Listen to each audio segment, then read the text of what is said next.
Hey everyone, and welcome back for another deep dive. Today we're going to be taking a look at the world of cybersecurity. Oh, yeah. Specifically, we're going to be focusing on the role of a Security Operations Center, or SOC for short. Right. Now you can think of it SOC kind of like a digital war room. Yeah. You've got all these analysts working tirelessly to protect businesses and their data from all sorts of cyber threats. Exactly. And, as these attacks are getting more and more sophisticated, it's becoming even more crucial to have a strong SOC in place. Absolutely. And, it's interesting because in our source material, we actually came across this case of a financial firm that was targeted by this sneaky type of attack called credential stuffing. Oh, yeah. Credential stuffing, that's a big one. And I was thinking, imagine the fallout they would have faced if they hadn't had a SOC there to protect them. Oh, it would have been disastrous. I mean, you're talking about potential financial losses for sure, Right. but also reputational damage, legal repercussions, even regulatory fines. Wow. For companies like these, investing in SOC is really a matter of survival in this digital age. Yeah, it makes you realize it's not really optional anymore. Not at all. So before we go any further, I think it's important to break down some of these terms for our listeners because I know not everyone is familiar with all the ins and outs of cybersecurity. Yeah, that's a good point. So could you maybe explain what exactly credential stuffing is? Sure. So credential stuffing, it's actually a surprisingly common attack Okay. where these hackers, they basically use stolen usernames and passwords from previous data breaches.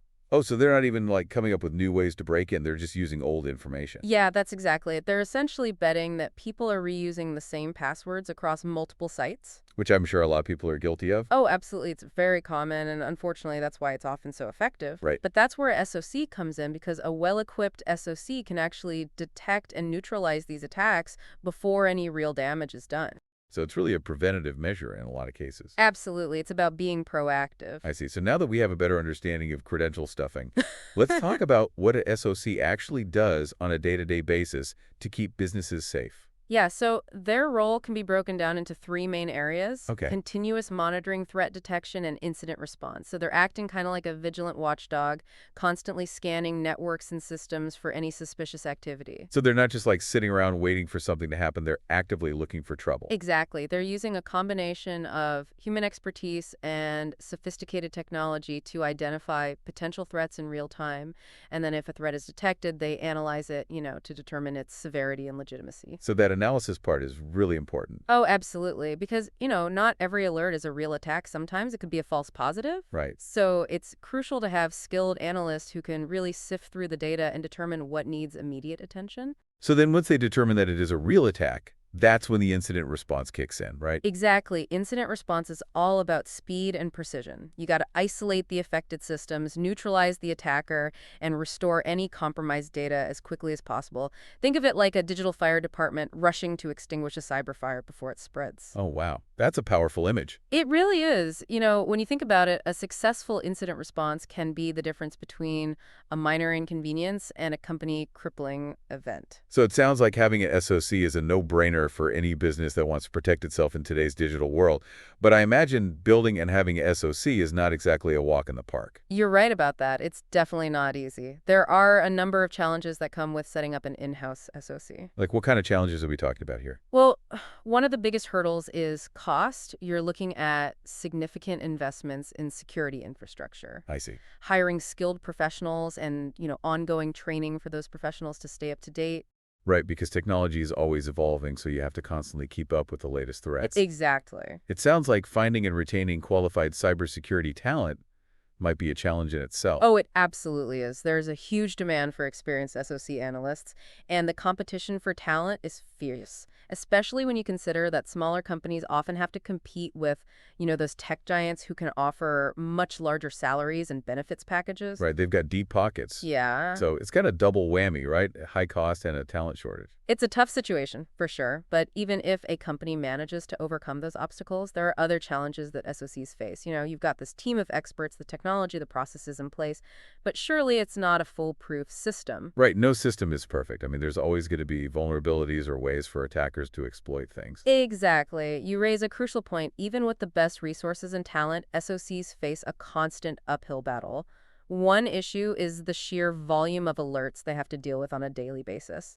Oh, wow. Like, how many alerts are we talking about here? Thousands, even millions of security events that need to be analyzed and prioritized. Okay, so we're not talking about a handful of emails a day. This is a constant deluge of information. It can be very overwhelming, and that's where the risk of alert fatigue comes in. Alert fatigue? Yeah, when analysts are bombarded with a constant stream of alerts, it becomes easy to become desensitized and miss crucial signs of a real attack. It makes sense. I mean, if you're constantly being bombarded with warnings, it's easy to start tuning them out. Exactly. It's like the boy who cried wolf, but with potentially disastrous consequences for a company. Right, so you almost become numb to the warnings. Yeah, and on top of that, cyber threats are constantly evolving, new vulnerabilities are discovered every day, and attackers are always finding new ways to exploit them. So it's like a constant cat and mouse game with FOCs trying to stay one step ahead of the bad guys? Precisely, it requires a high level of agility and adaptability, as well as a willingness to embrace new technologies and approaches.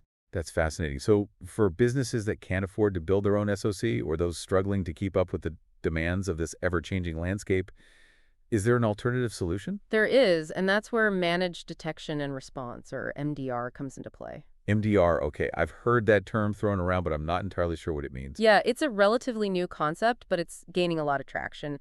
MDR is essentially like outsourcing your cybersecurity operations to a specialized provider. So it's like having a dedicated team of experts, but without actually having to hire them yourself. That's the idea. Think of it as having your own virtual SOC, complete with a team of experts, cutting-edge technology, and 24/7 monitoring. So you're essentially adding all the benefits of a dedicated SOC without the headaches of building and managing it yourself. Exactly. And while there are many MDR providers out there, choosing the right one is crucial. That's why I want to tell you about Rhino Cybersecurity and how their MDR solution sets itself apart. Right, I'm all ears. What makes Rhino Cybersecurity's approach so unique? Well, one of the key differentiators is their commitment to continuous monitoring. Okay. Their systems are constantly watching for any signs of trouble, even in the middle of the night when your in-house IT staff might be asleep. So you're getting that peace of mind knowing that someone is always on guard regardless of the time of day or day of the week. Exactly, and they don't just rely on human analysts either. They leverage the power of AI-powered threat intelligence. AI, that's interesting. So they're basically using artificial intelligence to help them detect threats. That's right. Their systems are constantly learning and evolving, getting better at filtering out those false positives and focusing on real threats. So it's like having a supercomputer working alongside their human analysts. That's a great way to put it. So they're reducing the risk of alert fatigue, allowing their analysts to focus on the most critical threats. Exactly, but they don't just wait for attacks to happen. They take a proactive approach to threat hunting. Threat hunting. Yeah, actively searching for hidden threats and vulnerabilities before they can be exploited. Okay, so it's not just about reacting to attacks, but anticipating them and trying to prevent them in the first place. Precisely. And if despite all their proactive measures an attack does occur, they have a rapid incident response team ready to jump into action. So they're prepared for any eventuality? Absolutely. They're trained to contain the threat, minimize damage, and get your systems back up and running as quickly as possible. So you're not just getting protection, you're also getting peace of mind knowing that you have a team of experts ready to handle any situation. Exactly. But what about compliance? We know that there are tons of regulations businesses need to comply with, especially when handling sensitive data. How does Rhino Cybersecurity help with that? Compliance is another area where they excel. Okay. They help businesses meet all those crucial cybersecurity regulations like GDPR, HIPAA, and PCI DSF. I've heard of those, but to be honest, I don't really know what they mean. Yeah, they're basically sets of rules and standards that businesses need to follow to protect sensitive information like personal data or financial records. Makes sense. So Rhino Cybersecurity helps businesses make sure they're ticking all the right boxes. Exactly. It reduces the risk of hefty fines and penalties, which no business wants. Right. So they're not just protecting your systems, they're also protecting your reputation and bottom line. Absolutely. It's a comprehensive approach to cybersecurity. That sounds like a pretty compelling proposition, but do you have any real-world examples of Rhino Cybersecurity's MDR in action, something that shows how their service has actually helped businesses in real-life situations? Absolutely. They have a proven track record of success with numerous case studies demonstrating the effectiveness of their MDR service. Let me tell you about one particular case involving a mid-size healthcare provider. Okay, let's hear it. So this healthcare provider started noticing some suspicious activity on their network, but they weren't sure what was going on. I see. So they decided to reach out to Rhino Cybersecurity for help. Smart move. And it was a good thing they did because Rhino's MDR Security Operations Center quickly identified the culprit. It was a ransomware attack in progress. Oh, ransomware attacks. Those are scary. Yeah, they can be devastating. They essentially hold your data hostage until you pay a ransom. And I imagine for a healthcare provider, that could be catastrophic. Absolutely. You're talking about patient records, financial information, all kinds of sensitive data that you can't afford to lose. Right, so were they able to stop the attack before it could encrypt the healthcare provider's data? That's the good news they were, because Rhino's team acted swiftly and decisively. They immediately isolated the infected systems, blocked the attacker's access, and restored clean backups. So they were able to neutralize the threat before any real damage could be done. Exactly. And because of Rhino's swift intervention, the healthcare provider avoided paying a costly ransom, suffering data loss and operational downtime, and potentially facing regulatory penalties. Wow, that's a real testament to the value of having a proactive and responsive cybersecurity partner. Absolutely. I think this case really highlights the importance of being prepared and having the right tools and expertise in place to deal with these kinds of threats. So how does Rhino Cybersecurity's MDR actually differ from a traditional SOC? I mean, they seem to be offering similar services. That's a great question. The key difference lies in their comprehensive approach. While a traditional SOC primarily focuses on monitoring and alerting, Rhino's MDR goes beyond that, providing a complete package that encompasses threat detection, response, and recovery. Okay, so it's not just about knowing that there's a fire. It's about having the fire extinguishers ready to go and knowing how to use them effectively. That's a perfect analogy. They're your one-stop shop for all things cybersecurity, offering a dedicated team of experts working around the clock to protect your business. This has been a really insightful look at the world of SOCs and the crucial role they play in safeguarding businesses. But before we move on to the next part of our deep dive, I want to leave you with something to ponder. Okay. Given the rapid pace of technological advancement, how do you think SOCs and the cybersecurity landscape as a whole will evolve in the future? What new challenges and opportunities lie ahead? That's a great question, and something that we're all constantly thinking about as cybersecurity professionals. Right. Because the threat landscape is always shifting, and we have to be prepared to adapt and evolve our strategies to stay ahead of the game. It's like a constant arms race. It really is, but it's also what makes this field so exciting and challenging. So keep those thoughts in mind as we continue our exploration of this fascinating topic. Absolutely. We'll be right back after a short break. All right, so let's pick up where we left off talking about the future of SOCs and the cybersecurity landscape as a whole. Yeah, as we were discussing earlier, the threat landscape is constantly changing, and SOCs really need to adapt to stay ahead of the curve. It's like trying to hit a moving target. It really is, and one of the biggest trends we're seeing is the increasing sophistication of cyber attacks. Yeah, you mentioned something called advanced persistent threats, or APTs. Right, APTs. Could you tell us a bit more about those? They sound pretty intense.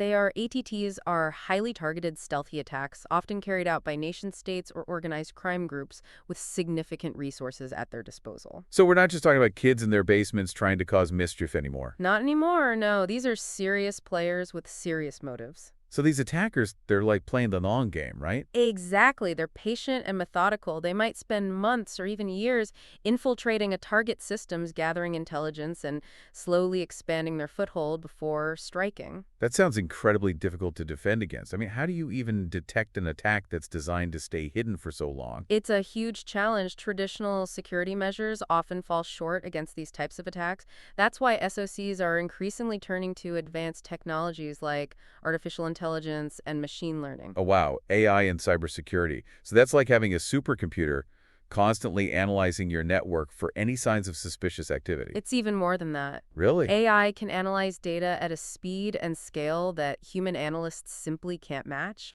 So it's like augmenting human capability. Exactly. For example, imagine a scenario where a hacker is using a botnet to launch a credential stuffing attack. Okay, I'm following you. They're using thousands of compromised devices to try and flood a target's login page in stolen credentials. Okay. Now, a human analyst might see a spike in login attempts, Right. but they might not be able to immediately connect it to a botnet. I see. But an AI-powered system can analyze those login attempts in real time, looking for subtle patterns like the geographical distribution of the attempts, the timing, the specific usernames and passwords being used. So the AI can pick up on those nuances that a human might miss. Exactly, and it can flag those patterns as potential indicators of a botnet attack, allowing the SOC to investigate further and take appropriate action. That's pretty impressive. It sounds like AI is becoming an indispensable tool in the cybersecurity arsenal. It is, but it's important to remember that AI is a tool, not a silver bullet. It's still crucial to have human analysts in the loop, using their expertise to interpret the data, make critical decisions, and ensure that the AI systems are being used effectively and ethically. So you don't want to completely hand over the reins to the machines. Exactly. Human judgment and intuition are still critical, especially when dealing with complex and evolving threats. So apart from AI, are there any other technological advancements shaping the future of SOCs? Well, cloud computing is another major game changer. The cloud, right? Everyone's talking about the cloud these days. Exactly. And as more businesses move their operations to the cloud, SOCs need to adapt their strategies to secure these cloud environments. That makes sense. The cloud offers so many benefits, but it also introduces new security challenges. It does. Cloud security is a whole different ballgame than traditional on-premises security. How so? Well, SOCs need to be able to monitor and protect data across multiple cloud platforms, ensure compliance with a variety of cloud security regulations, and deal with the increased complexity of cloud environment. It sounds like the role of an SOC analyst is becoming increasingly demanding. It is. It's a challenging but rewarding field. So what kind of skills and qualities do you think are most essential for success in this field? Well, a strong foundation in cybersecurity principles is obviously crucial. Okay. They need to understand different types of threats, attack vectors, and mitigation techniques, but it goes beyond just technical knowledge. Okay, so what else is important? Excellent analytical and problem-solving skills are essential. SOC analysts need to be able to think, critically connect the dots, and identify patterns in seemingly unrelated data. So they're like cybersecurity detectives. Exactly, piecing together clues to solve a digital mystery. I like that analogy. They also need to be adaptable and able to learn quickly because, as we've been talking about, the threat landscape is constantly changing. Right. So they need to be comfortable with embracing new technologies and approaches. It sounds like this is a career path for people who thrive on challenge and constant learning. It definitely is, and it's a field that's incredibly rewarding, knowing that you're playing a vital role in protecting organizations and individuals from cyber threats. Speaking of individuals, I think a lot of people listening might be wondering what they can do to protect themselves online. You know, it's easy to feel helpless when you hear about all these sophisticated attacks happening. You're right. Individual cybersecurity is just as important as organizational cybersecurity. Absolutely. And the good news is there are several simple steps everyone can take to significantly reduce their risk. Okay, so let's hear those tips. Give us the insider knowledge on how to stay safe in this digital jungle. All right, so first and foremost, use strong, unique passwords for all your online accounts. Okay, that's a classic, but it's still so important. It is, and I can't stress this enough, enable two-factor authentication whenever possible. Yeah, no, I should do that more often. It's one of those things that, you should do, but sometimes it feels like a hassle. I get it, but it's really worth the extra effort. It adds an extra layer of security that makes it much harder for attackers to access your accounts, even if they have your password. Okay, so strong passwords, two-factor authentication, what else? Be cautious about what you click on and download.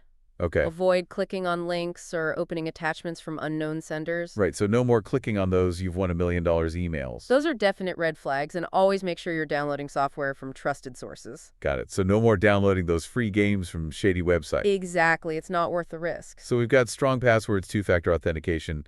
Be careful about what you click on and download anything else. Keep your software and operating systems up to date. Ah, yes, the dreaded updates. I know they can be annoying, but those updates often include important security patches that can protect you from known vulnerabilities. So no more ignoring those update notifications. Nope, install them as soon as possible. All right, good to know. What about phishing scams? We hear about those all the time. Any advice on how to avoid falling victim to those? Yeah, phishing scams are designed to trick you into giving up sensitive information like your passwords or credit card details by posing as a legitimate organization. So they try to make it look like an email's from your bank or a trusted company. Exactly, and they can be very convincing, so it's important to be extra vigilant. Always double-check the sender's email address. Okay. And look for any signs that the message might be fake, like typos, grammatical errors, or anything that just seems off. So if something seems too good to be true, it probably is. Exactly, and if you're ever unsure, contact the organization directly through their official website or phone number to verify the legitimacy of the message. That's a good tip. I think a lot of people tend to rush through things online and don't always pay close attention to the details. You're absolutely right. It's important to slow down and be vigilant. A little bit of caution can go a long way in protecting yourself from cyber threats. This has been a really insightful conversation. We've covered so much ground, from the technical aspects of SOCs to the evolving threat landscape, and even tips for staying safe online. It's been a pleasure sharing my insights with you. But before we wrap up this deep dive, there's one more topic I want to explore. We've talked a lot about the technology and the technical skills needed in cybersecurity, but I'm also curious about the human element, the people behind the screens who are working tirelessly to keep us safe. Oh, absolutely. That's a crucial aspect that's often overlooked. Right, so we've discussed the challenges of alert fatigue and the need for skilled analysts, But what about the psychological toll that this work can take on cybersecurity professionals? I mean, they're constantly dealing with threats, breaches, and the pressure to stay ahead of the curve. You're right. It's a demanding job that can be incredibly stressful. Burnout is a real concern in the cybersecurity industry. So what can be done to support these professionals and ensure their well-being? Well, organizations need to prioritize the mental health of their cybersecurity teams, providing adequate training and resources, promoting a positive work environment, and encouraging work-life balance are all essential. Those are all great points. It's a reminder that cybersecurity is not just about technology, it's about people. Exactly. And investing in the well-being of these professionals is crucial for ensuring the long-term security of our digital world. I couldn't agree more. Welcome back, everyone. So before the break, we were talking about the human side of cybersecurity and the challenges that those professionals face. Yeah, it's a demanding field, for sure. So, we've already touched on burnout a little bit, but what are some other challenges these people encounter in their day-to-day work? Well, one of the biggest challenges is definitely the constant need to stay ahead of the curve. Cybersecurity is a never-ending learning process. Right. New threats emerge constantly, and the tactics that attackers are using, they're always evolving. So it's not a job where you can just, learn the basics and then just coast. Not at all. You have to be constantly updating your knowledge and skills, attending conferences, reading research papers, experimenting with new tools and technologies. It's like being a student forever. In a way, yeah, but it's also what keeps things interesting. I can imagine. So apart from that constant learning curve, what else makes this job so challenging? Well, another challenge is the sheer volume of data that they have to deal with. I mean, security systems these days, they generate mountains of logs and alerts, Oh, yeah? and it can be really overwhelming trying to separate the signal from the noise, identifying those subtle clues that might point to a real attack. It's like trying to find a needle in a haystack, but the haystack keeps growing exponentially. That's a great way to put it. And then you've got the added weight of responsibility, knowing that a single missed threat could have devastating consequences for a business, its customers, even critical infrastructure. That kind of pressure can really take a toll. Yeah, it's a high-stakes game for sure. It makes you appreciate the dedication and commitment of these professionals even more. Absolutely. They're the unsung heroes of the digital world. So we've talked about technical skills, but what about those less tangible qualities, the things that make a truly exceptional cybersecurity professional? Well, I would say communication skills are incredibly important. Oh, really? How so? Well, they need to be able to explain complex technical issues to non-technical audiences, work effectively with team members, and communicate clearly and concisely during an incident. So it's not enough to just be a tech wizard. You need to be able to talk to people too. Exactly, because cybersecurity is a team sport and everyone needs to be on the same page. That makes sense. What else is important? Critical thinking and problem-solving skills are also crucial. You need to be able to think outside the box, analyze data from multiple sources, and come up with creative solutions to challenging security problems. So it's not just about following a set of rules or procedures. You need to be able to think on your feet. Exactly, because every situation is unique and you need to be able to adapt and improvise. And I imagine a certain level of curiosity is important too. Oh, absolutely. You need to have that natural desire to learn and explore, to dig deeper and understand how things work, because that's how you uncover new threats and vulnerabilities. It's like being a detective, a scientist, and a strategist all rolled into one. That's a great way to put it. And perhaps most importantly, you need to have a passion for cybersecurity. Right. This field is constantly evolving, and it takes a genuine interest and dedication to keep learning, adapting, and staying ahead of the curve. It's not just a job, it's a calling. Exactly. So as we wrap up this deep dive into the world of SOCs and cybersecurity, what's the key takeaway you want our listeners to remember? I think the most important thing to remember is that cybersecurity is a shared responsibility. It's not just the job of the SOC analyst or the IT department. It's up to all of us, businesses, individuals, government agencies, to be vigilant, to stay informed, and to take proactive steps to protect ourselves and our data. Well said. It's a team effort, and it takes a collective concern to security to create a safer digital world for everyone. Thank you for joining us on this deep dive into the fascinating and ever-evolving world of cybersecurity.